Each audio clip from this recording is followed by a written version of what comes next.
नित्यानंद बाबूंकर मन पड़ जाए आज भी सेदिनर कथा। आज को अनेक वर्षर तलर कथा। तारिखटा ठीक भाव में मन नथिले भी नित्यानंद बाबू कहती 1967 मसीहा डिसेम्बर मासर घटना ये। सेतेबेले नित्यानंद बाबू पुरी रे दोल मंडप साहि रे एक फिलिप्स रेडियो दुकान रे चाकरी करुथांती। नित्यानंद बाबूंको कहिबा मुताबक तांकर थरे काम रे मन लागि गले भोक शोष भी भूली जाती सी एवं सेदिन भी ठीक सेमिति कामटा सरू सरू राति 12टा बाजी जाई थाए। डिसेम्बर मास हेतु बाहर थाए हाड़ भंगा शीत। देहरे स्वेटर और मुंडरे मफलर टीए दे बाहरी आसिले बसा को जीवाई से अंधार राति। सेतेबेले पुरी बड़दाण्ड रास्ता थाए पूरा सुनसान। काँ भाँ केतटा रिक्सावाला यात्री को धरी अजणा लॉज को नहीं जाउथांती। जनबहुल थिबा बड़दाण्डरे दुकान बजार सब बंद। कोठी गोटे अधे दुकान खोला थाए। नित्यानंद बाबू धीरे धीरे चली चली आसी पहुंचिले श्रीमंदिर सामना छकरे। आउ सेठारे तांकर मने पड़िला बसारे तो किछि खाइबाकू नाही।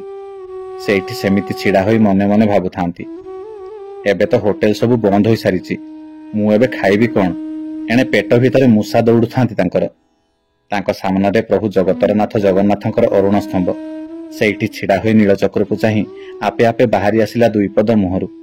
महाबाहु मु कौन आज उपास रे सोईबी। सामना को चाहिला बेलकु सिंह द्वार बंद। केवल गली कबाटटा खोला अछि।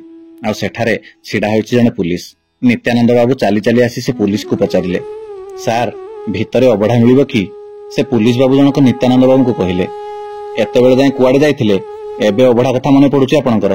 हौ जाओ देख भीतर किछि मिली जाई पारे किंतु चंचल चंचल बाहरी आसीबो पहड़ पड़िबा समय होई गलानी। से पुलिस बाबू को कथा मुताबक नित्यानंद बाबू सेठी चपल दुईटा को थुई देई भीतर को चलिले चंचल चंचल गति रे। 22 पाहाच टपी बाम दिग को जाई 7 पाहाच देई जगमोहन पाखरु महाप्रभु को टिके मुंडिया मारी देई डाहाण पाट देई बाहरी आसिले। सेतेबेलकु पेटरे भूकर ज्वाला नित्यानंद बाबूंकर। एणे मनरे संदेहटा भी उपजु थाए काले किछि खाइबाकू मिलिबो कि नाही। तिनी ठाकुर सेतेबेलकु बड़ सिंहार बेस हेउथांती सोइबा पई। बाहर को बाहरी आसी नीलचक्र को चाही नित्यानंद बाबू आउ थरे कहिबाकू लागिले मणिमा तुमे तो सज हेलणी सोइबा पई घियो पखाळ खाई मते लागुची मु आज उपास रे सोइबी बोली। हौ जहा तुम इच्छा। सेतेबेलकु मंदिर भितरे प्राय बाहर लोक बा भक्त माने केही नथांती। केवल सेवक माने जहा एपट सेपट हेउथांती। एते बड़ मंदिरटा प्राय एक प्रकार निस्तब्धतार विराजमान करुथाए। आ लगा जाइथिबा बत्ती गुड़िक आलोकमान प्रदान करुथांती। आ एहा परे चंचल गति रे नित्यानंद बाबू चलिले आनंद बजार भितरकू। अन्य समय रे आनंद बजार भितर एते सुआर माने बसी भोग बिकंती हेले सेदिन केही कुआडे देखा जाउ नथांती। भल करी लक्ष्य कला परे नित्यानंद बाबू देखिबाकू पाइले जे स्नान मंडप पछपटे थिबा पणस गछ पाखरे किए जने बसिचंती। देखिबाकू कालिया लोकटे। एते शीतरे भी देहरे कोनोसी लुगा नाही। केवल छोट गामुछा खंडिए दोकछि मारी पिंधि थांती। मुंडरे तांकर छोट छोट बाळ एमिति लागुथाय 10 रु 15 दिन पूर्वरु लंडा होइथिले बोधे। आ पाखकु जाई देखन्ते तांको सामना रे थुआ होइछि छोट अबढा कुडुआटे छोट डाली कुडुआटे आ छोटिया छोटिया बेसर और मोहर कुडुआटे। नित्यानंद बाबू तांको पाखकु जाई पचारिबाकू लागिले भाईना कोन बिकिबा पई रखिछ केते पैसा नबो। से लोक जनक नित्यानंद बाबू को कहिला अन्य टाइम होइथिले 1 टंका नै थांती आज्ञा राति बेसी हेलाणी आपण 12 दियंतु। सेठु नित्यानंद बाबू 1 टंकिया पुराना नोटटीए बढ़ाई देले से लोक हाथकू। से 1 टंकिया नोटटा को धरी से लोक जनक कहिला मो पाखरे रेजा नाही मु आउ 25 पैसा नै आसे ए नोटटा को नेबी तुमे पैसा रखि थाओ आ जल्दी जल्दी खाई दियो देवळ सुध हेबा समय हेलाणी। तांकर एमिति कथा सुनी नित्यानंद बाबू किछि न भाबी खाइबा तक धरी स्नान वेदी ऊपर को चली गले। तरतर होई से खाइबा तक सारिबा पई जते चेष्टा करुथांती से खाइबा तक सरू न थाए। अनेक चेष्टा परे भी से खाइबा तक सरई पारु नथांती नित्यानंद बाबू। शेषरे कळे बळे कौशल से खाइबा तक सारी देले बळई बळई। खाई सारिबा परे जाई पानी पीले आ हाथ मुह धोइले आ तापरे खोजिले पैसा देबा पई से लोक जनकू। मंदिर चारिपाख कोइली बैकुंठ सबुआडे खोजी आसिले हेले से लोक जनक कोउठी मिलिलेनी। किछि समय एणे तेणे खोजाखोजी करी पुणी थरे आनंद बजार भितर को पसिले नित्यानंद बाबू। काले से लोक जनक नित्यानंद बाबू को खोजुथुवा पैसा नेबा पई। आनंद बजार भितर को पसी देखिला बेलकू आनंद बजार रे धुआ धोई काम आरंभ होई सारी थाए। सेठारे धुआ धोई करुथुवा लोकमानंकु से लोक विषय पचारिबारु सेमाने केही कहि पारिले नाही तांकर परिचय। तापरे बाजी उठिला ठाकुरंकर घंटा। घंटुआ सबु घंटा बजाई ठाकुरंकु आह्वान करूचंती सोइबा पई। घंटर शब्द शुणी नित्यानंद बाबू आउ किछि उपाय न पाई सिंहद्वार पाखकु चली आसिले। आउ से गली कबाट देई पदाकु बाहरी आसिले। नित्यानंद बाबूंकु देखि सेठारे छिड़ा होइथिबा पूर्वोक्त पुलिस बाबू जनक पचारिले आज्ञा कोन अबड़ा खाइले कि। नित्यानंद बाबू कहले हाँ अबड़ा खाइली जे ତେବେ ସେ ଅବଢା ଦେଇଥିବା ବୁଢା ଜଣକ ରେଜା ପଇସା ଆଣିବାକୁ ଯାଇ କୁଆଡେ ଚାଲିଗଲେ ଯେ ମୁଁ ତାଙ୍କୁ ଖୋଜି ଖୋଜି ନୟାନ୍ତ ହେଲିଣି। ତାଙ୍କୁ ପଇସା ଦେଇନାହିଁ, କେମିତି ପଇସା ଦେବି କିଛି ଭାବି ପାରୁନି। ସେଇଠୁ ସେ ପୁଲିସ ବାବୁ ଜଣକ କହିଲେ, ହଉ କିଛି ବ୍ୟସ୍ତ ହୁଅନ୍ତୁ ନାହିଁ, ମନ୍ଦିରର 3 ଦ୍ୱାର ତ ବନ୍ଦ ହୋଇସାରିଛି, ଏବେ ଏହି ବାଟ ଦେଇ ସମସ୍ତେ ବାହାରକୁ ଆସିବେ, ତୁମେ ଏଇଠି ଅପେକ୍ଷା କର, ସିଏ ଆସିଲେ ତାକୁ ପଇସା ଦେଇଦବ। ସେ ପୁଲିସ ବାବୁଙ୍କ କଥା ଶୁଣି କିଛି ସମୟ ନିତ୍ୟାନନ୍ଦ ବାବୁ ସେଠାରେ ଅପେକ୍ଷା କଲେ। ଆଉ ତାପରେ ସେଇ ଗଳି ବାଟ ଦେଇ ମନ୍ଦିରର ପୂଜକ, ପାଳିବାଲା, ଅନ୍ୟ ସବୁ ପଦାକୁ ବାହାରି ଆସିଲେ। ଆଉ ମନ୍ଦିରର ଚାବି ପଡିଲା, କିନ୍ତୁ ସେ ଅବଢା ଦେଇଥିବା ବ୍ୟକ୍ତି ସେମାନଙ୍କ ଭିତରେ ନଥିଲେ। ସେତେବେଳକୁ ରାତି 1ଟାରୁ ବେଶୀ ହୋଇଯାଇଥାଏ।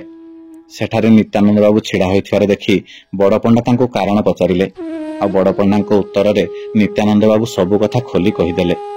ନିତ୍ୟାନନ୍ଦ ବାବୁଙ୍କ ପାଖରୁ ଏମିତି କଥା ଶୁଣି ବଡ ପଣ୍ଡା ଜଣକ ହସି ହସି କହିବାକୁ ଲାଗିଲେ, ବାବୁ ତମେ ମନରେ କିଛି ଡାକିଥିଲ କି? ନିତ୍ୟାନନ୍ଦ ବାବୁ କହିଲେ, ହଁ ନନା, ମୁଁ ଖାଲି ଏମିତି ଅଭିମାନ କରି କହିଦେଇଥିଲି, କାଳିଆ ତୋ ଦୁଆରେ ମୁଁ କଣ ଆଜି ଉପାସ ଶୋଇବି? ତାପରେ ସେ ବଡ ପଣ୍ଡା ଜଣକ କହିଲେ, ଆରେ ବାଃ, ଦେଖିଲୁ ତ କେଡେ ମନୁଆ ଠାକୁର ସିଏ। ତୁ ଆଜି ଏମିତି କହିଦେଇଥିଲୁ ବୋଲି ଘିଅ ପଖାଳ ବେଳେ ଚଳୁରେ ଠାକୁର ଆଜି ଦେଖାଯାଉନଥିଲେ ଅନେକ ସମୟ।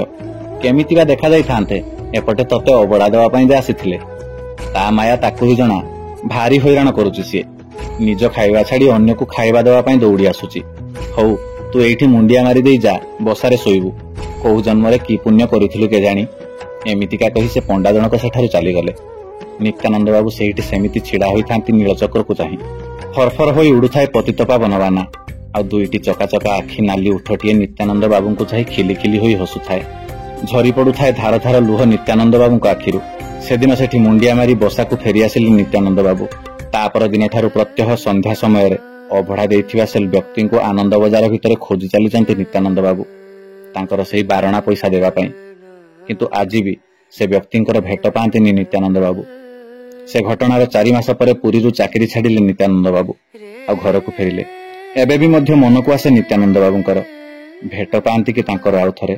ତାଙ୍କର ସେ ବାରଣା ପଇସା ସୁଧ ମୂଳ ସହ ଦେଇ ଦିଅନ୍ତି। ନିତ୍ୟାନନ୍ଦ ବାବୁଙ୍କୁ ବୟସ ଏବେ 92 ଛୁଇଁଲେ ବି ନା ସେଦିନର କଥା ମନରୁ ଯାଉଛି, ନା ସେଦିନ ବୁଢାର ମୁହଁ ମନରୁ ଯାଉଛି। ଖାଇବାର ସ୍ୱାଦ ପାଟିକୁ ଆଉ ଭଲ ଲାଗୁନଥିଲେ ବି ସେ ଅବଢାର ସ୍ୱାଦ ଆଜି ଯାଏଁ ଭୁଲି ପାରୁନାହାନ୍ତି ନିତ୍ୟାନନ୍ଦ ବାବୁ। ଏବେ ବି ନିତ୍ୟାନନ୍ଦ ବାବୁ ମନେ ମନେ କହି ହୁଅନ୍ତି, ମହାବାହୁ, ଜୀବନଟାକୁ ଆପଣଙ୍କ ପାଖକୁ ନେଇଯିବା ପୂର୍ବରୁ ଆଉ ଥରେ ଚଖେଇ ଦିଅନ୍ତୁ ସେ ଅବଢାର ସ୍ୱାଦ, ଆଉ ଥରେ ଦେଖା ଦିଅନ୍ତୁ ସେ ବୁଢା ରୂପରେ, ତରିଯିବି ମହାବାହୁ, ପଦ୍ମପାଦରେ ସ୍ଥାନ ପାଇବି ମହାବାହୁ। ସତରେ ଅଲୌକିକତା ଅନୁଭୂତି, ଅଲୌକିକ ସେ ଠାକୁର, ସତରେ ମନୁଆ ଠାକୁର ସିଏ। ଭକ୍ତର ଭୋକ ସହିବ ବା କିପରି, ନିଜ ଖାଇବା ଛାଡି ଭକ୍ତକୁ ଚାଲି ଆସୁଛି ଖୁଆଇବା ପାଇଁ। ସୁନ୍ଦର ଅନୁଭୂତିଟିଏ ନିତ୍ୟାନନ୍ଦ ବାବୁଙ୍କର। ଆଜି ପାଇଁ ଏତିକି ରହିଲି, ପୁଣି ଥରେ ଦେଖାହେବ ଆଉ ଏକ ନୂଆ ଭକ୍ତର ନୂଆ ଅନୁଭୂତି କଥା ସହ। ସେଯାଏଁ ମତେ ବିଦାୟ ଦିଅନ୍ତୁ। ଆପଣମାନଙ୍କର ଆଶୀର୍ବାଦ ସଦା ସର୍ବଦା ମୋ ଉପରେ ଏମିତି ଥାଉ। ମହାପ୍ରଭୁଙ୍କ ନାମ ଗାଇ ଗାଇ ଜୀବ ଯାଉ। ଜୟ ଜଗନ୍ନାଥ।